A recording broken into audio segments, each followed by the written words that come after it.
사역을 마치고 돌아오는 이제 그 로컬 지역 비행기를 탔는데 제 옆에 네팔 남자분이 앉았습니다. 서로 대화를 주고받기 시작했는데요. 그가 저에게 물어봅니다.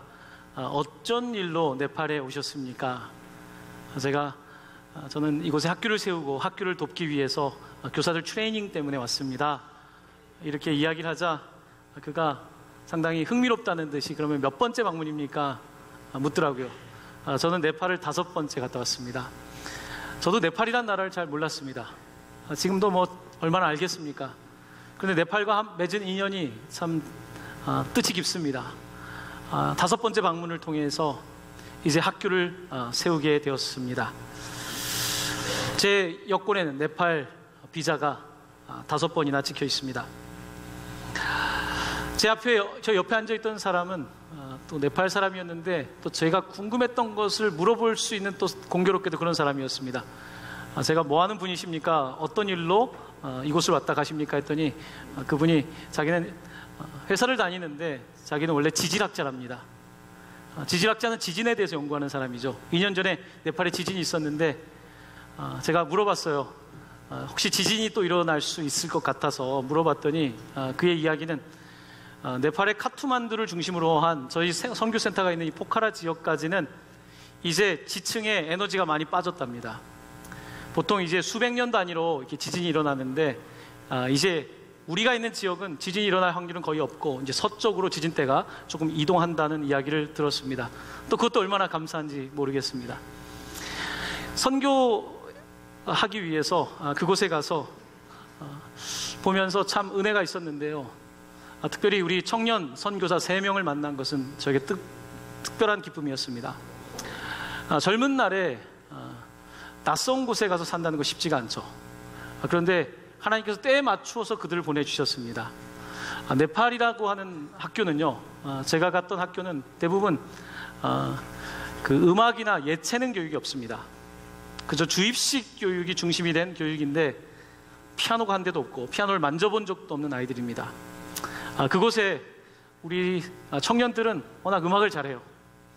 음악 시간을 좋아합니다. 피아노를 치고 피아노를 가르쳐주고 또 그림을 그렇게 우리 젊은이들처럼 그리지 못합니다. 그림을 그리게 하고 또 영어를 좀 하는 청년들이 가서 영어를 가르치고 또 한국어를 가르치고 하면서 참 뜻깊은 시간을 보내고 있습니다. 또 틈틈이 학교가 얼마나 지저분하고 오래됐는지 그곳에서 페인트 칠을 하면서 그림을 그립니다. 청년들이 간 지가 2달이 안 됐는데 참 빨리 적응하는 것 같아요. 벌써 그 동네 사람이 다 됐는지 막 그 동네 옷도 입고 다니고 저를 데리고 가게에 갔는데 뭐 가게라고 하면 그냥 구멍가게, 감자, 양파 이런 거 사는 겁니다. 와, 단어를 다 알더라고요.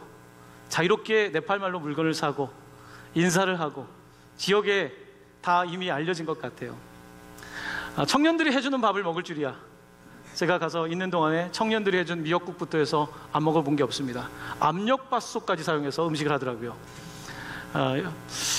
참 저는 그때 그렇게 못했던 것 같은데 요즘 젊은이들 대단하다는 생각을 합니다. 다음에 들려드릴 기회가 있겠지만 우리 청년들이 학교의 교가를 작곡하고 작사를 했습니다. 그 정도로 음악적으로 뛰어나요. 우리나라에서 불렀던 교가보다 더 세련되고 탐나는 교가를 그들이 지었습니다. 그들과 함께 있는 시간이 즐거웠고요. 한 새벽에 한 2시까지 하루는 서로 MT하자 하는 식으로 많은 이야기를 했습니다. 믿음에 대한 이야기, 남자친구, 여자친구 이야기는 좀 현재에 놓으니까 그렇고 결혼에 관한 이야기, 여러 가지 이야기를 하는 가운데 이런 이야기를 하더라고요. 주변에 있는 친구들이 잘 이해를 못한대요. 이렇게 바쁜 때에 뭔가를 준비해야 되는 때에 네팔에 간다는 것이 그들에게 쉬운 선택도 아니었고 사람들에게 그래 보이지도 않았을 것입니다.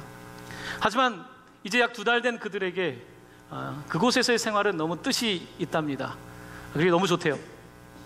좋은 것이 고생스럽지 않아서 좋은 것이 아니라 이제 별로 여기서는 분주하게만 살았지 삶의 의미, 목적들을 생각할 수가 없었는데 좀 천천히 가는 도시 속에서 밤 10시 전에 다 자요. 밤에 할 게 없거든요. 새벽이면 일어나요. 4시부터 개가 짖어요. 동네 뭐 동물들이랑 다 짖습니다. 그냥 눈이 떠져요.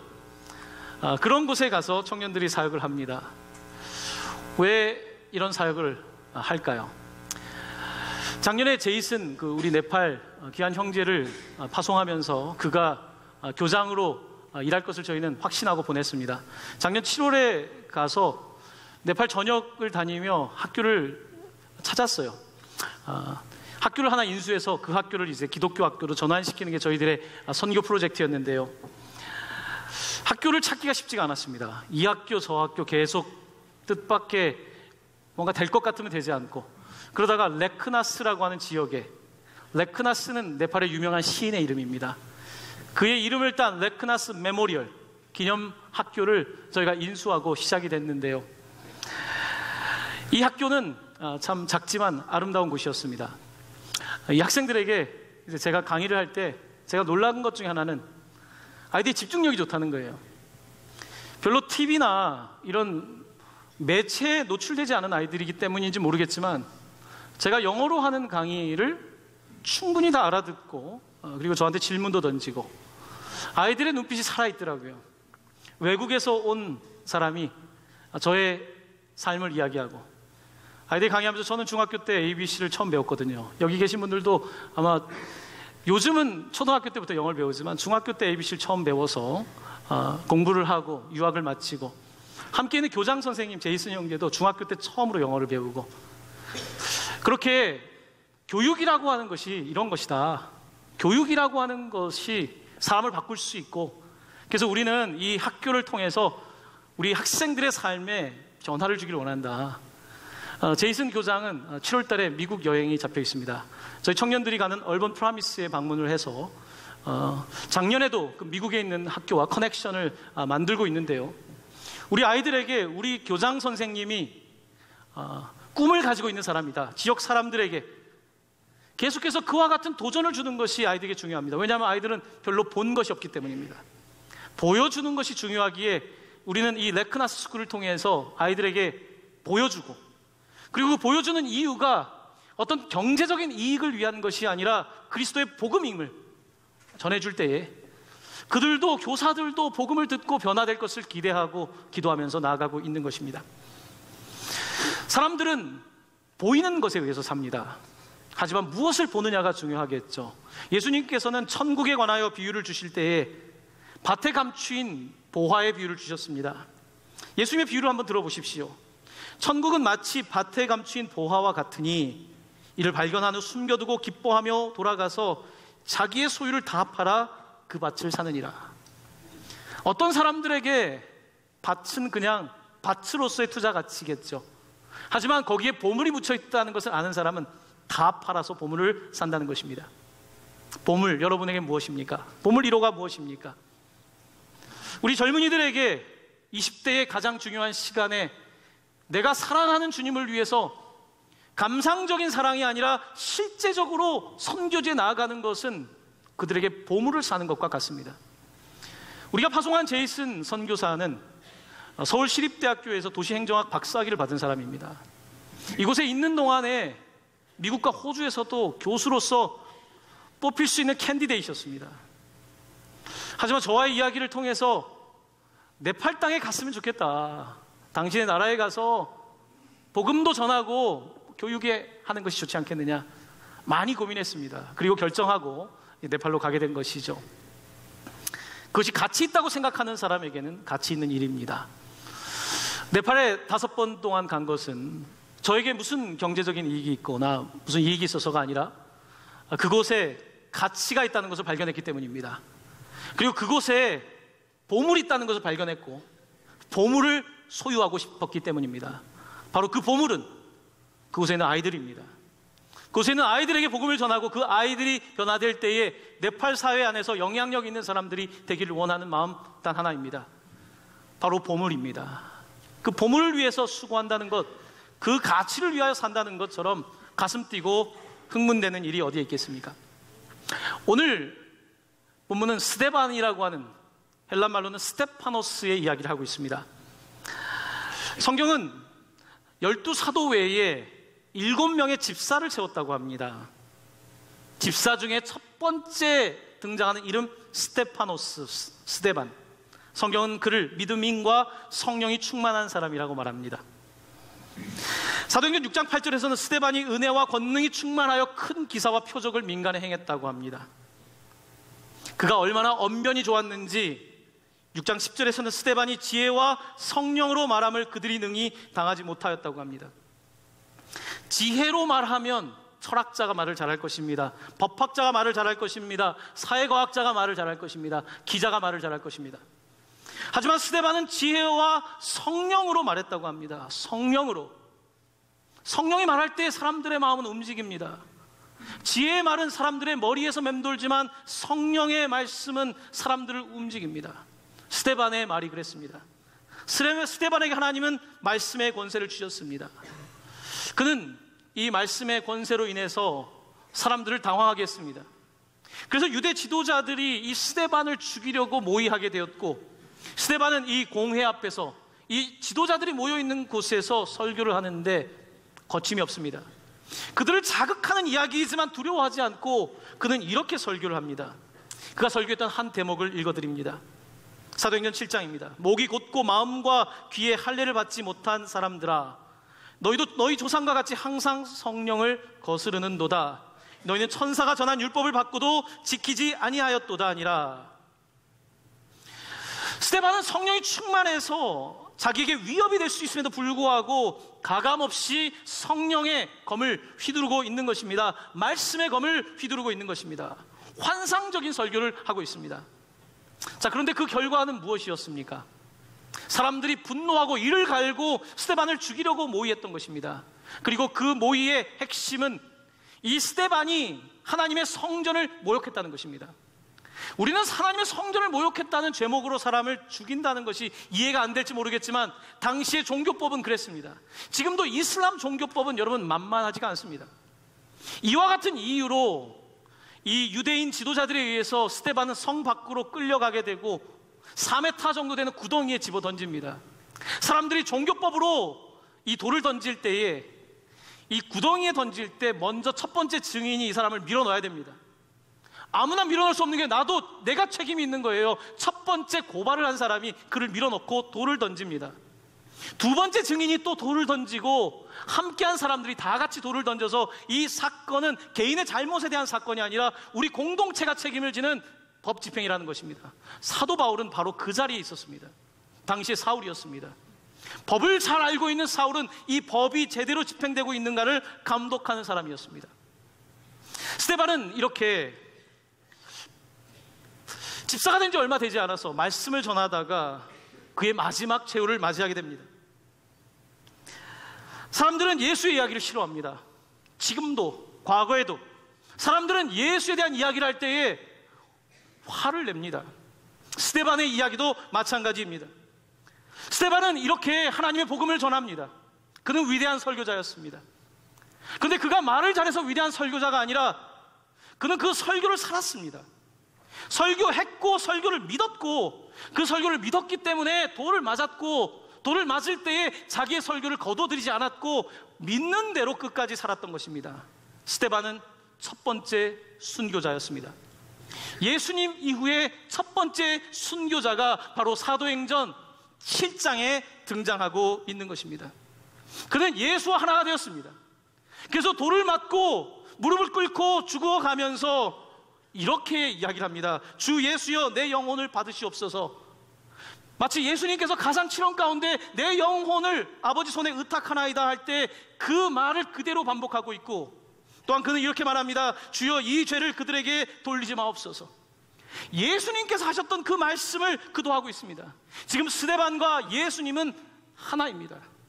혼연일체가 되어 지금 스데반은 자기가 말씀을 전하고 있고 말씀을 살고 있고 예수님처럼 지금 고난을 당하고 있을 뿐만 아니라 죽음을 경험하고 있는 것입니다. 사람들의 눈에 스데반의 인생은 어쩌면 허무했을지 모르겠습니다. 예수님의 33년의 인생도 세상적 시각에서는 허무했을지 모르겠습니다. 하지만 하나님은 숄텀이 아니라 롱텀, 긴 역사와 안목으로 이 땅을 통치하시는 분 아니십니까? 예수의 죽음이 헛되지 않았다면 스데반의 죽음도 헛되지 않았습니다. 스데반의 죽음은 어떤 결과를 가져오게 되었습니까? 스데반이 죽고 나서 교회에 아주 중요한 사건이 벌어집니다. 오늘 저희가 7장 후반부를 읽었는데요, 끝나자마자 8장 1절은 이렇게 기록되어 있습니다. 우리 한번 화면을 보면서 이 말씀을 봉독합니다. 그날에 예루살렘에 있는 교회에 큰 박해가 있어 사도 외에는 다 유대와 사마리아 모든 땅으로 흩어지니라.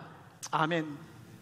스데반이 예루살렘에서 돌을 맞아 죽고 예루살렘 교회밖에 지금 존재하지 않는 때에 스데반이 죽고 나서 예수님의 명령대로 예루살렘과 유대와 사마리아와 땅끝까지 이르러 내 증인이라고 하는 말씀이 스데반의 죽음을 신호탄으로 해서 사람들이 흩어지게 됩니다. 그리고 교회가 섭니다. 갈라디아, 빌립보, 고린도, 데살로니가 곳곳에 하나님의 교회가 서게 된 것입니다. 스데반의 죽음은 순교의 하나의 미리였습니다. 그래서 그의 죽음으로 교회가 서게 된 것입니다. 이렇게 복음 사역의 확장을 위하여 스데반은 사용되었고, 또 한 가지, 스데반의 죽음은 한 인생을 흔들어 놓았습니다. 그 인생은 바로 사도 바울이라고 불리는 그 전에 이름되었던 사울이었습니다. 사울은 완벽주의자였습니다. 율법의 완벽주의자, 종교적 이념에 가득 찬 정치적인 성향이 강한 바울. 그에게 스데반의 죽음은 의문을 제기했습니다. 나는 율법을 위해 살아가는데 도대체 이 스데반, 이렇게 설교도 잘하고 정말로 미래가 촉망되는 그는 왜 예수라고 하는 이름 때문에 돌에 맞아 죽었을까? 그의 잔상이 바울에게 오래 남아 있었을 것입니다. 율법을 넘어선 생명, 이데올로기를 넘어선 진리, 세상의 가치를 넘어선 절대적인 가치, 궁극적인 진리. 바울은 내 지식과 경험과 종교적인 관습으로 이해되지 않는 어떤 더 궁극적인 것에 부딪혔던 것입니다. 바로 예수의 생명, 스데반이 목숨을 걸었던 그 생명을 만나게 된 것입니다. 바울은 스데반의 죽음 이후에 지금 시리아 쪽에 가는 다마스커스라고 하는 다메섹에서 부활하신 예수를 만나고 회심하게 되고, 그가 스데반이 하고자 했던 복음 사역을 더 감당합니다. 하나님은 스데반을 그렇게 사용하셨고 바울을 또한 그렇게 사용하셨고, 하나님은 롱텀, 아니 이터널, 아주 영원한 시간의 관점에서 하나님께서는 그렇게 역사를 이끌고 계시는 것입니다. 스데반은 이렇게 묵직한 죽음을 경험합니다.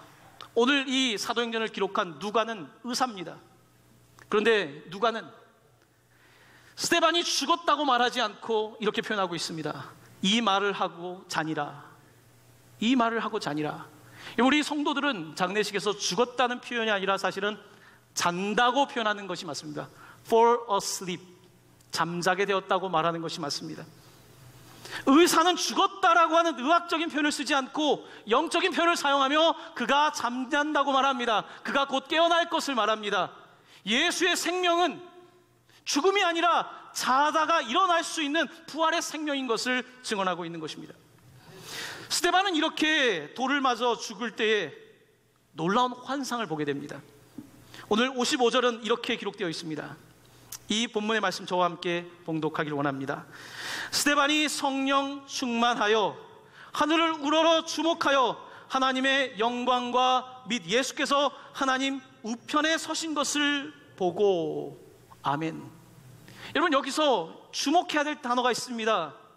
하나님 우편에 서신 것을 보고. 우리가 사도신경을 고백할 때 우편에 앉으셨다고 하지 우편에 서셨다고 하지 않지 않습니까? 여러분은 어떤 때에 일어납니까? 여러분은 어떤 때에 기립을 하게 됩니까? 여러분 어떤 때에 나보다 더 못한 사람을 위해서 일어나서 박수를 칩니까? 오늘 예수님은 예수님 이후에 첫 번째 순교자인 스데반의 죽음 앞에서 일어나십니다. 예수님은 앉아 계실 수가 없었습니다. 그의 삶을 다 들여서 예수를 사랑하고 이 보물을 위하여 모든 것을 버리고 그 밭을 사고 있는 바로 이 스데반을 위하여 예수님께서 일어나십니다. 천국 환송인 것이죠. 예수님은 그를 환송해 주시는 것입니다. 환영해 주시는 것입니다. 환송하고 환영, 예수님께서는 환영하시는 것입니다. 여러분의 삶은 어떻습니까? 여러분은 여러분의 삶을 마칠 때 예수님께서 여러분을 위하여 일어나실까요? 예수님께서 여러분을 위하여 일어나 수고했다. 착하고 충성된 종아, 참 수고 많았다.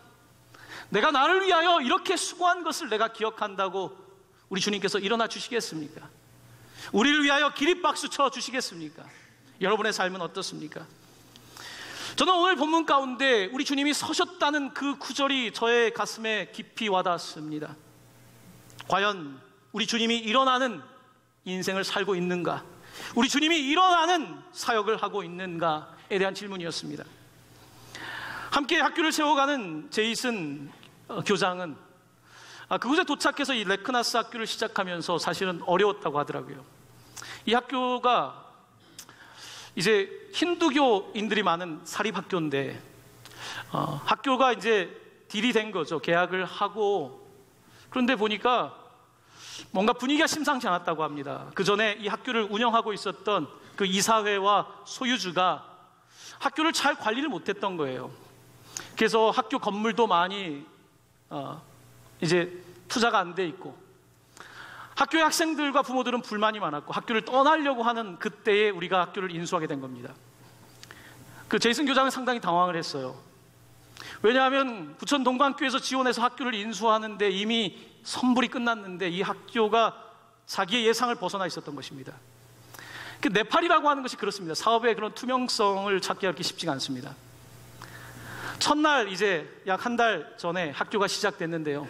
첫날 학생이 리스트에는 졸업한 아이들을 빼더라도 200명대는 돼야 되는데 70명이 학교에 온 겁니다. 완전히 사업으로 치면은 굉장히 실망하고 내가 잘못했나? 그 제이슨 교장은 자신이 이 학교에 대한 재정적인 문제에 대해서 책임을 지고 이 학교를 내려놔야 되는가 이런 고민까지 했다고 합니다. 그러는 가운데 그는 늘 새벽에 일어나는 사람이기 때문에 새벽에 일어나 기도하고 하는 가운데서 하나님께서 역대하 15장에 있는 이 말씀을 그에게 주셨다고 합니다. 성경을 펴서 저에게 이 말씀을 펴주더군요. 이 말씀을 한번 들어보십시오. 그런즉 너희는 강하게 하라. 너희의 손이 약하지 않게 하라. 너희 행위에는 상급이 있음이라 하니라. 아멘. 사람이 어려울 때 어떤 구절의 말씀이 그렇게 힘이 되죠. 여러분도 그렇지 않습니까? 그 당시에 제이슨 교장에게 너희는 강하게 하라. 너희의 손이 약하게 하지 않게 하라. 너희 행위에는 상급이 있음이라. 이 말씀이 그렇게 힘이 됐다고 합니다. 이 말씀을 붙잡고 다시 용기를 냈대요. 그래서 이제 떠나려고 하는 학부형들을 찾아다니기 시작하는데 집집을 다 찾아다녔답니다. 집에 가서 우리 학교를 설명하고 자기를 설명하고 소개하고 비전을 제시하고, 그렇게 이제 한 달도 안 되는 시간 동안에 무척 애를 썼나 봐요. 그리고 제가 갔을 때 학생들은 한 210명가량이 그날 있었습니다. 저희는 1년, 2년 지나면 학교가 더 성장할 것을 믿습니다. 단지 숫자가 많아지는 것을 넘어서서 학교의 어떤 가치, 어떤 교육체계, 어떤 방향성들에 있어서 놀라운 발전을 할 것을 저희는 기대하고 있습니다. 누군가의 헌신이 있을 때 항상 결과가 있습니다. 선교는 사실은 재정도 필요하고 많이 필요하지만 사람이 필요합니다. 어떤 사람을 세우느냐가 참 중요하죠. 저는 이 선교 사역을 시작할 때에 사실 대한민국에 지금 얼마나 많은 해외에 있는 노동자들부터 많은 사람들이 와 있습니까? 특별히 힌두교 국가 같이 들어가기 어려운 곳에는 그 나라 사람이 들어가는 것이 참 좋습니다. 거기 카스트 제도가 얼마나 심한지 아십니까? 거기에 있는 교사 중에도요, 언터처블, 카스트 안에 들어가지 못하는 교사가 있습니다. 우리는 그냥 똑같은 네팔 사람이지만 그들은 이미 다 압니다. 특별히 우리가 있는 레크나스 그 지역은 언터처블, 카스트 제도에서 가장 낮은 사람들이 많이 살고 있는 지역이라고 합니다. 우리가 공교롭게도 그곳에서 사역을 하게 된 거죠. 이곳에서 사역을 하면서 결국은 스데반처럼 누군가가 어떤 하나의 미랄이 되고 누군가가 주님을 일어나게 할 정도의 열정을 가지고 있을 때에 결과가 달라지는구나 다시 한번 생각하게 됐습니다. 여러분, 우리 네팔 선교 사역은 평신도가 준비한 사역입니다. 바로 여러분들이 하신 겁니다. 사랑하는 성도 여러분, 여러분의 자리에서 일어나시기를 바랍니다. 여러분이 일어날 때 우리 주님도 일어나십니다. 우리 주님이 일어나시면 교회가 일어나게 되고, 교회가 일어날 때 우리가 하는 것이 아니라 성령께서 위대한 선교의 역사를 이루실 것입니다. 그와 같은 놀라운 역사가 부천 동광교회를 통하여, 여러분들을 통하여, 네팔에 있는 동역자들을 통하여 계속해서 이루어질 수 있기를 예수님의 이름으로 간절히 축원합니다. 아멘.